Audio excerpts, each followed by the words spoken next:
Invite किया जी, thank you. I am so lucky, this is so exciting. अच्छा, मैंने आपसे सबसे पहले पूछा था, मुझे आपके बारे में बात नहीं पता थी कि आप आते हैं एक फैमिली से जिनमें सूफी पीर्स हैं।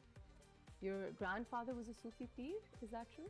मेरे जो दादा थे वो थे पॉलिटिकल मतलब कम्युनिटी बेस्ड प्रोजेक्ट्स बहुत ज़्यादा करते थे, लोगों के काम बहुत करते थे। एंड देन फिर वो जब 1948-49 में जब कश्मीर गए थे वो, तो पूरे कबाइल को लेके गए थे वहाँ पे कश्मीर आज़ाद कराने के लिए। फिर 1949 में उन्हें गाजी कश्मीर का लक़ब भी मिला था।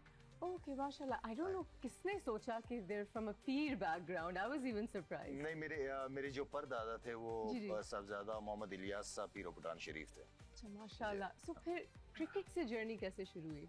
तो क्रिकेट इसलिए कि वो चले गए जल्दी, हमें मौका मिल गया कि हम क्रिकेट की तरफ आ जाए। अगर वो ना जाते तो फिर आप भी इसी नहीं, मेरे ख्याल में ये कहूँगा कि उनकी दुआओं की वजह से लोग होते हैं, कुछ बुजुर्ग लोग होते हैं जिनकी दुआओं पे वो सिस्टम चल रहा होता है, उनकी नस्लों में जा रहा होती है वो चीज़। और तो अल्हम्दुलिल्लाह वालिद साहब का जो डिसीजन था वो बहुत इंपॉर्टेंट था, क्योंकि 69 में वालिद साहब कराची आ गए थे। अच्छा। फिर हमें 82 में कराची गांव से कराची शिफ्ट हो गए थे हम।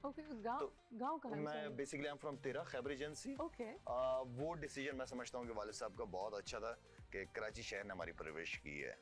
तो कराची शहर और गांव की लाइफ बड़ा फर्क, और कराची वो जो कराची था वो पहले ज्यादा डेवलप था, ज्यादा बेहतर कराची था कंपेयर टू अब। मैंने सुना है हालत काफी बेहतर होगी। तो क्रिकेट का आपका शौक यहाँ से फिर शुरू हुआ? क्रिकेट ऑब्वियसली इसलिए कि हमारे क्रिकेट, स्क्वॉश, हॉकी हर कोई नहीं, आई मीन कि उस वक्त तो यही थे ना, जहांगीर खान, जान शेख हमारे हीरोज थे। तो जितने हीरोज होते हैं फिर आपकी यूथ उन्हीं को फॉलो करने की कोशिश करती है। और उस वक्त हम तीनों में चैंपियंस हुआ करते थे। अब मेरे ख्याल में सिर्फ क्रिकेट रह गई हमारी। राइट, अब इंटरेस्ट पब्लिक का क्रिकेट। हाँ, क्रिकेट ज्यादा। और मैं जिस मोहल्ले में रहता था, फेडरल बे एरिया में कराची में, वहाँ पे क्रिकेट के पागल, दिन रात सिर्फ क्रिकेट। और मैं उस मोहल्ले में हमारे तकरीबन 3-4 फर्स्ट क्लास क्रिकेटर्स थे। जो हारून रशीद का नाम आपने सुना होगा, उनके सारे भाई वहाँ पे रहते थे जो फर्स्ट क्लास क्रिकेट खेले हुए थे।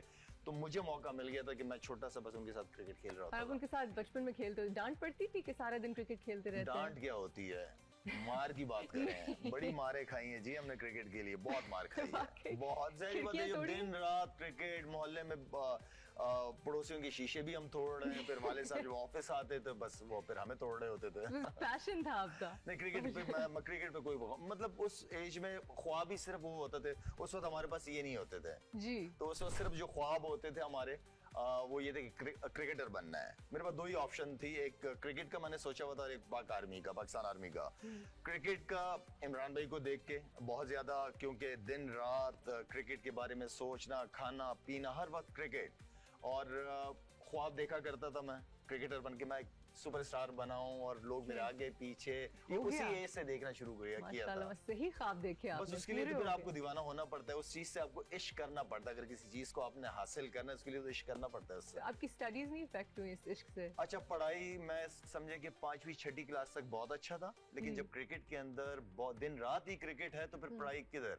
तो पढ़ाई की वजह से भी मार खाई है और क्रिकेट की वजह से भी मार खाई है। काफी मार खाई। चले, वंडरफुल।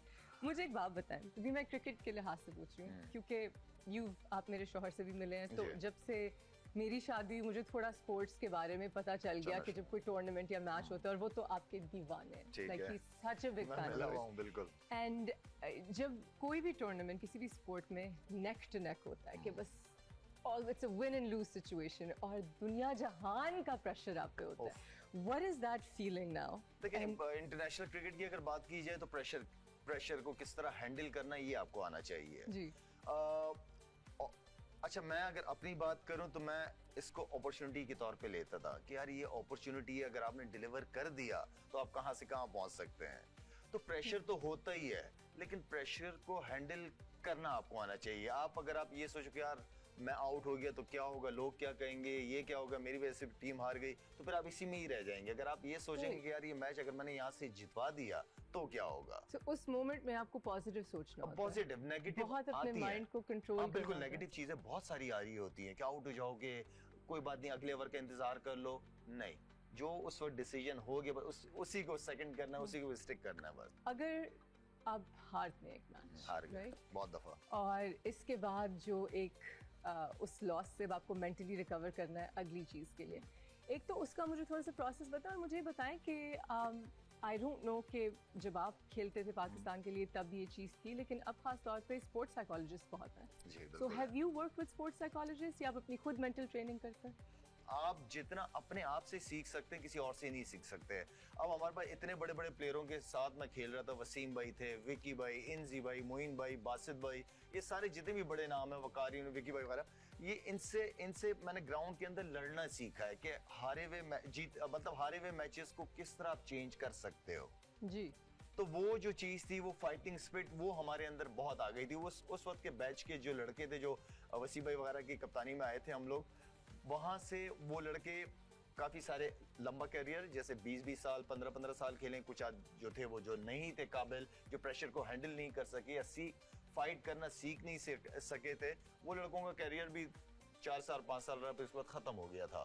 लेकिन हम लोग बहुत लकी थे कि हमारे स्टार्स बहुत बड़े थे, बहुत बड़े बड़े नाम थे, उनके बीच में जाके जगह बनाना बहुत बड़ी बात थी हमारे लिए। और सो आप कह रहे हैं कि जो आपकी मेंटल ट्रेनिंग है टू बी इन इट, वो आपने फिर उनसे सीखी, मेंटोर से सीखी, जो सीनियर्स थे उनसे सीखी? बिल्कुल ऐसी है कि वो अपने हम देखते रहते थे ड्रेसिंग रूम, जब आप अपने सीनियर स्टार्स के साथ शेयर करते हो, जो बड़े बड़े स्टार थे, वो आप देखते उठते बैठते क्या खाते हैं, क्या पीते हैं, प्रेशर टाइम में किस तरह अपने आप को उठाते हैं, तो वो सारी चीजें हमें सीखने का मौका मिला। अच्छा मुझे बताएं लाला, आपने इतनी देर क्रिकेट खेला है, कोई इंजरीज हुई हैं? कोई सीवियर किस्म, कोई हैवी किस्म की इंजरीज हुई है जिनसे रिकवरी थोड़ी मुश्किल हो गई हो, जिन्होंने आपको अफेक्ट किया हो अभी तक? मेरी क्रिकेट जल्दी छोड़ने की वजह भी मेरी लोअर बैक थी। L3, L4, L5 स्पाइनल का मेरा इश्यू था, जिसका अभी भी ट्रीटमेंट कर रहा हूँ अभी फिलहाल, क्योंकि डॉक्टर्स ने मुझे सर्जरीज का कहा था और मैं वो सर्जरीज करना नहीं चाह रहा था। मैं चाह रहा था कि रीहैब करके उसको स्ट्रॉन्ग करूँ। 20 साल मेरा करियर है, तो मैं तकरीबन कोई समझें कोई 10-12 साल अपनी इंजरीज के अंदर खेला हूँ। और लोअर बैक सबसे खतरनाक, बहुत सारे प्लेयर्स ने नी और बैक की इंजरीज की, लेकिन वो फिर 100% होके वापस नहीं आए, रिकवर नहीं कर पाए। तो मैं चाह रहा कि रीहैब करके दोबारा अपने आप को इस चीज को करूं। आगे भी लाइफ है, तो क्रिकेट के बाद भी लाइफ है, तो आई मीन के उसकी वजह से थोड़ा सा कह सकती हैं कि मैं मतलब इतना पेन होता था कि आंसुओं से भी रोया हूँ कभी कभार मैच में। नहीं, बिल्कुल। तो पेन किलर्स वगैरह भी, जो इंजेक्शन वगैरह लगाते थे, उससे भी कोई असर नहीं पड़ता था। मैच के बाद असल में बहुत पेन होता था। तो अभी आपकी क्या रिहैब चल रही है? अभी मैं खुद कोर की एक्सरसाइजेस कुछ आते हैं। अभी हमारे दूसरे दोस्त हैं, डॉक्टर हैं, इस्लामाबाद हैं, उनके साथ अभी 2 दिन पहले ये वापस आए हूँ, तो उनके साथ MRIs वगैरह दोबारा कराई हैं। तो वो तो हैरान है कि यार तुम खेलते कैसे हो क्रिकेट? Seriously, तो इतना मैंने कहा बुरा? बस ऐसे ही खेलते हैं। क्या कर लिया आप अपने साथ? हो जाता है जी। आप जब आप डेफिनेटली, क्योंकि शुरू के अंदर जिम का इतना कॉन्सेप्ट नहीं था हमारे टाइम में। अच्छा। ट्रेनिंग करते थे, लेकिन ग्राउंड ट्रेनिंग करते थे, लेकिन वक्त के साथ साथ, एज के साथ साथ आपको ख्याल रखना पड़ता है इन चीजों का। जैसे वसीम भाई हो गए, वसीम भाई उनको तो मैंने भी जिम में देखा, सुबह सुबह अभी भी जिम करते हैं माशाल्लाह से। तो जो उस दौर में जो काउंटी क्रिकेट खेलते रहे, तो क्योंकि काउंटी क्रिकेट का सिस्टम टोटली डिफरेंट है, बहुत ही प्रोफेशनल खेली जाती है। वो अपने जिम भी करते हैं, स्विमिंग भी करते हैं, रिलैक्स कैसे करना है अपने आप को। तो वो वहाँ उस टाइम पे वसीम भाई ने और सकलान ने काफी क्रिकेट इंग्लैंड में खेली हुई थी, जिसकी वजह से अवेयरनेस या ग्रूमिंग उनकी बहुत अच्छी हुई थी। तो ये भी मैंने आपसे पूछा, बल्कि मेरा अगला सवाल ये था कि यहाँ पे ट्रेनिंग में और बाहर में ट्रेनिंग में कितना ज्यादा फर्क है, और आप ज्यादा क्या एंजॉय करते हैं, कौन सा प्रोसेस? देखें, वहाँ पे जो एनवायरनमेंट है वो टोटली डिफरेंट है। ऑस्ट्रेलिया, इंग्लैंड, वो बहुत ही प्रोफेशनल्स हैं। वो समझे अगर अंडर 16 की टीम भी खेल रही होगी या अंडर 19 की, वो उसी तरह ही खिला रहे होंगे बच्चों को, या वही डाइट प्लान होगा या वही ट्रेनिंग होगी उनकी जो उनकी नेशनल टीम की है। भाई ये फर्क है। तो यहाँ पे ऐसा नहीं है शुरू में बच्चों के साथ? यहाँ पे करने की कोशिश करते हैं, लेकिन चेयरमैन इतने बदलते रहते हैं, तो पूरा सिस्टम ही बदलता है। तो यहाँ पे चेयरमैन के साथ सारा सिस्टम बदल जाता है। जो नहीं आता है वो समझता है कि मैं सबसे अच्छा हूँ, मैं सब ठीक कर दूंगा। And they change it over. वो चेंजिंग में ही लगे हुए हैं। तो मुझे बताएं कि जब आप इंटरनेशनल लेवल पे क्रिकेट खेल रहे थे, आपने डाइट की अभी बात की, तब आपकी डाइट क्या थी, और क्या आपके लिए, आप पठान है माशाल्लाह, आपके लिए मुश्किल था उस डाइट को फॉलो करना? तो फॉलो किया किसने? क्या कह रहे हैं?